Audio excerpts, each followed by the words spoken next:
aku oleh Ibu Martinda Handani MPD.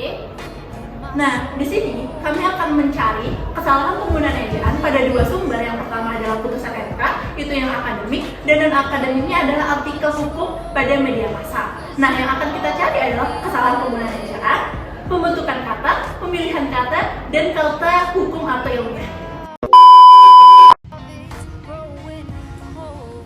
Pada keputusan MK itu terdapat beberapa kesalahan, yaitu kesalahan ketik atau saltik. Yang pertama adalah kesalahan ketik pada kata kendaraan yang ditulis menjadi kendaraan, seharusnya kendaraan bermotor. Yang kedua ada pada kata ketentuan. Yang ketiga itu pada ketidakkonsistenan huruf kapital di peraturan perundang-undangan, di mana huruf U keduanya itu harusnya juga kapital. Dan yang terakhir adalah penulisan kata apapun yang punnya itu digabung menjadi apapun tanpa spasi. Seharusnya apapun itu menggunakan spasi, di mana apa spasi pun. Sebagai pemohon adalah sebagaimana diatur dalam pasal 51 ayat 1 Undang-Undang MK JO pasal 4 ayat 1 PMK 2021. Kesalahan pada kalimat tersebut terletak pada penggunaan kata sebagai yang diulang dua kali dalam satu kalimat yang sama. Selanjutnya, bahwa selain daripada itu, permohonan 2 sebagai partai politik juga telah resmi ditetapkan oleh Komisi Pemilihan Umum atau KPU. Kesalahan dari teks tersebut terletak pada kalimat selain daripada itu. Sedangkan bentuk baku dari kalimat tersebut adalah selain itu. Selanjutnya, kesalahan pemohonan kata imbuhan pada kalimat para pemohon telah mengajukan permohonan. Dalam kalimat ini terdapat pengulangan bentuk morfem imbuhan yang sebenarnya berasal dari akar kata yang sama, yaitu mohon. Kata pemohon berasal dari akar kata mohon dengan imbuhan pe, berarti orang yang memohon atau subjek. Kata permohonan juga berasal dari akar kata mohon dengan imbuhan per dan an, berarti tindakan memohon atau objek dan proses. Jadi perasa para pemohon telah mengajukan permohonan secara semantik atau makna mengandung pengulangan yang tidak perlu. Kalimat itu secara harfiah berarti orang yang memohon telah mengajukan permintaan yang terdengar bertele-tele karena dua kata itu menyampaikan makna yang sama. Bisa diringkas menjadi para pemohon telah mengajukan perkara atau telah mengajukan permohonan uji materi. Selanjutnya terdapat kesalahan pada ejaan pada penulisan kata pasal 11 dan pasal 12, yang dimana seharusnya pada penulisan kata pasal 12 menggunakan huruf kapital karena merujuk kepada pasal-pasal dalam hukum. Selanjutnya, kutipan akta pengajuan permohonan pemohon.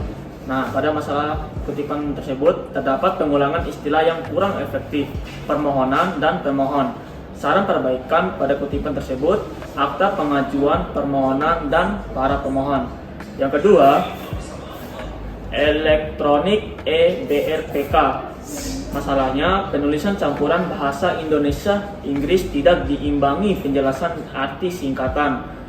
Saran perbaikannya, tambahkan keterangan EBRPK, yaitu sistem registrasi perkara secara elektronik. Di dalam teks tersebut ada satu kesalahan, yaitu dalam pasal 28E ayat 1 Undang-Undang Dasar Negara Republik Indonesia tahun 1945. Kesalahannya ada pada di penulisan 28E yang seharusnya penulisan yang tepat adalah 28E tanpa adanya spasi. Di dalam kesalahan selanjutnya ada pada teks, oleh karena itu, pelanggaran hak anak akibat pembakaran masjid tersebut bertentangan dengan pasal 6 Undang-Undang Perlindungan Anak. Kesalahannya ada pada kalimat, oleh karena itu yang seharusnya menggunakan tanda baca koma. Perbaikan kalimat tersebut yaitu, oleh karena itu, pelanggaran hak anak akibat pembakaran masjid tersebut bertentangan dengan pasal 6 Undang-Undang Perlindungan Anak. Dalam artikel hukum Badan Pembinaan Hukum Nasional, banyak kata dalam bahasa asing yang tidak ditulis italik atau huruf mirip. Kata berpikir yang harusnya berpikir. Penulisan kata di dalam dihormati yang seharusnya digabung menjadi dihormati. Baik, di sini saya akan menjelaskan kesalahan pada artikel opini hukum media massa pada teks pertama, yaitu di hadapan hukum, khususnya dalam menikmati hak-hak salah satu hak kebebasan berpikir, sebaiknya setelah kata hak-hak itu diberi tanda koma agar kalimatnya lebih jelas. Baik, untuk kesalahan teks yang kedua yaitu pada Kementerian Hukum Republik Indonesia. Salah karena Republik Indonesia adalah nama resmi negara dan harus menggunakan huruf kapital di awal kedua kata, yaitu perbaikan pada Kementerian Hukum Republik Indonesia pada huruf awalan R dan I itu harus menggunakan huruf kapital. Di dalam kalimat terkait anak-anak yang pada saat kejadian pembakaran masjid di Tolikara, Papua sedang berada di dalam masjid.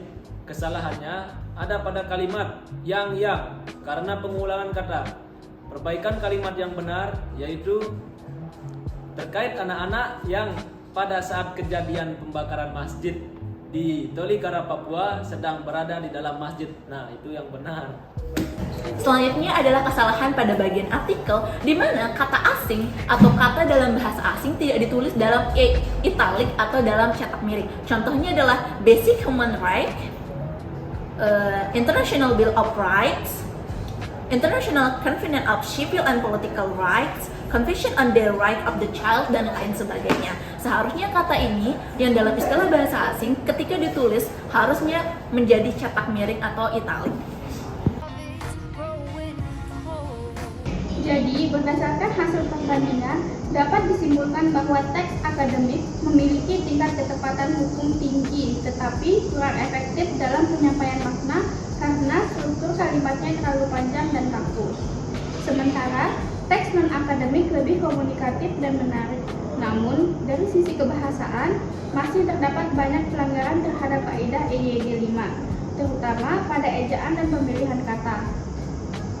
Melalui analisis ini, kita dapat memahami bahwa kemampuan menggunakan bahasa Indonesia secara benar dan efektif sangat penting, baik dalam penulisan hukum akademik maupun dalam penyampaian opini hukum kepada masyarakat agar pesan hukum tetap jelas, tepat, dan mudah dipahami. Jadi, dari hasil pengamatan kami, pola kesalahan bahasa pada teks akademik seperti keputusan Mahkamah Konstitusi cenderung muncul pada aspek aktivitas kalimat dan pembentukan kata. Kalimatnya panjang, banyak pengulangan kata, serta menggunakan istilah hukum yang tidak selalu dijelaskan artinya. Sebaliknya, pada teks non-akademik seperti artikel opini hukum, kesalahan paling banyak muncul pada ejaan dan pemilihan kata. Penulisan sering menggunakan bahasa yang lebih bebas dan ekspresif sehingga kadang tidak sesuai dengan kaidah bahasa baku. Secara umum, pola kesalahan bahasa di kedua sumber menunjukkan perbedaan karakter. Teks akademik terlalu formal, sedangkan teks non-akademik terlalu santai. Jadi, kesimpulan putusan Mahkamah Konstitusi dan artikel opini hukum di media massa adalah putusan Mahkamah Konstitusi menggunakan bahasa yang formal, baku, dan ketat terhadap kaidah hukum karena memiliki kekuatan mengikat dan menuntut kepastian makna. Sebaliknya, artikel opini hukum di media massa memakai bahasa yang lebih ringan dan komunikatif agar mudah dipahami masyarakat. Dengan demikian, putusan Mahkamah Konstitusi menekankan ketelitian dan legitimasi hukum, sedangkan opini hukum berperan dalam menyebarkan pemahaman hukum kepada publik. Keduanya saling melengkapi dalam memperkuat kesadaran dan keadilan di hukum di masyarakat. Jadi itulah beberapa kesalahan dalam ejaan, pemilihan kata, pembentukan kata, dan istilah hukum atau ilmiah. Dan kesalahan tersebut diambil dari dua sumber, yaitu akademik dan non-akademik. Akademik yaitu putusan MK atau Mahkamah Konstitusi, dan non-akademik yaitu artikel opini hukum di media massa.